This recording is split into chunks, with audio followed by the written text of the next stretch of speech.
The NSA is going tropical, at least if you believe Edward Snowden. His latest leak reveals that the NSA is recording complete audio of all cell phone activity in the Bahamas, all of it, and storing it for up to a month. Does this spell trouble for investors with special interests in the U.S.-friendly island? Joining me now is Fox News senior judicial analyst, Judge Andrew Napolitano. I'd like to say I'm shocked by this.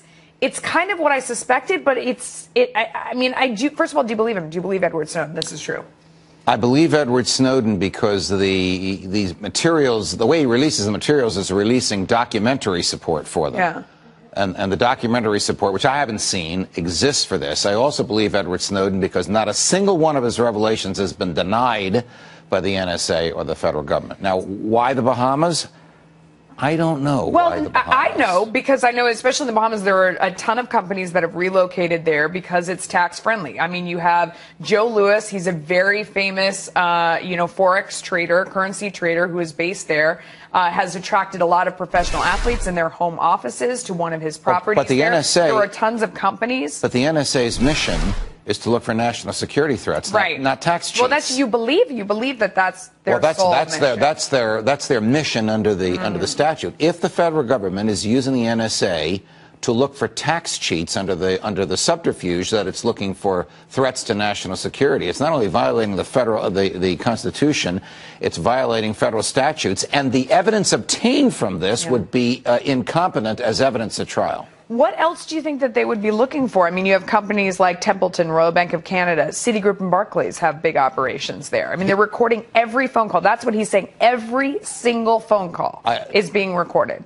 If you were going to the Bahamas and you said to me, I'm thinking of not going because I know my phone calls are going to be listened. I'm going this weekend. I'm not going to bring my phone. Are you really? Or I am honestly going this weekend. There will be no difference between the way your phone call is treated in the Bahamas and the way it's treated in New York City, where every phone call is recorded digitally, not listened to in real time, but digitally recorded and stored by the NSA and available for them to access it as and when they want without a warrant from a judge. Absolutely prohibited by the Fourth Amendment, but carried on regularly, consistently, systematically. The NSA captures so much material. If it were printed on paper, it would consume 27 times the contents of the Library of Congress every day. That's how much material they download from the billion human beings nationwide. The Bahamas is the least of this. Yeah. From the billion human beings nationwide who they monitor, including the Pope and including the Chancellor of Germany. I think that one of the reasons why this revelation is making news is because, you go to the Bahamas, it's not your own citizens. There's some of your citizens, some not. You're just recording and saving phone calls from anyone you want all the time. I will suggest this to you, and you know far more about the business environment in the Bahamas than I do, and I realize this is a business show.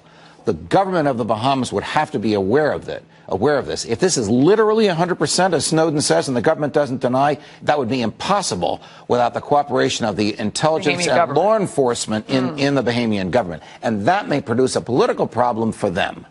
Very interesting. All right, we'll have to follow on that. In the meantime, if you're looking to teach your kids the finer points of business, look no further than the best-selling game on iTunes, Weed Firm.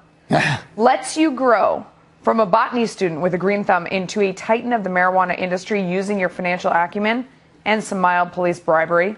The game is Apple approved, but the creators insist they are not endorsing pot smoking or drug dealing. They're not endorsing drug dealing, Judge. I'm glad that you told me ahead of time you're going to ask me about this. Yes. So I could ask my young producer, who's 1/3 my age, to tell me what this Weed Firm thing is. I haven't seen it, but now I understand it. Yeah. So who's complaining? Parents that their kids will use it? The parents expect Apple to discipline their kids? What about parents disciplining their kids? They're teaching them actively how to do something illegal well. I mean, I don't know. Well, you can buy books on safe cracking and robbing a bank, and you can get those books in government libraries. Yeah. I know. I would be so sad if I turned on my kid's iPod and there that is. He's learning how to be a drug dealer. Would you expect that your child wouldn't do it because you asked your child not to, or because Apple prohibited him? I would expect that I'm trying to do a decent job of monitoring what he's doing, but we all do our best. I don't know. It's disappointing.